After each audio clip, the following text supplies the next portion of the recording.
राति आलु खन्न जाँदाखेरि के भयो गाइस यस्तो मोबाइल एक्कासी अफ भयो भूत आयो भूत।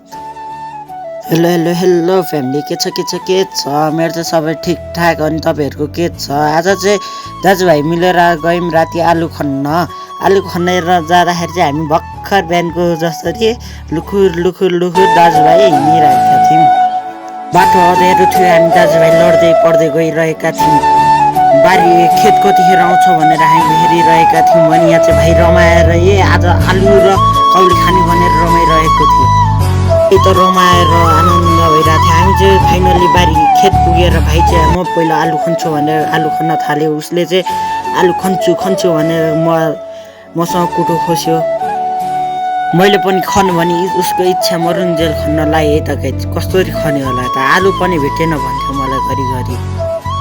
भाइले भन्यो म अब आलु खन्न सक्दिनँ दाइ, अब तपाईँ खन्नु भन्यो। मैले पनि भट्टाभट्टी आलु खने तर आलु नै भेटिन। कति मजा रहेछ आलु खेतमा चाहिँ। आशा थियो हामीलाई आलु भेटेला भनेर बङ्की बङ खनिरहेको थिएँ मैले चाहिँ खेतमा, किनभने आलु अझै धेरै भेटेला कि भनेर।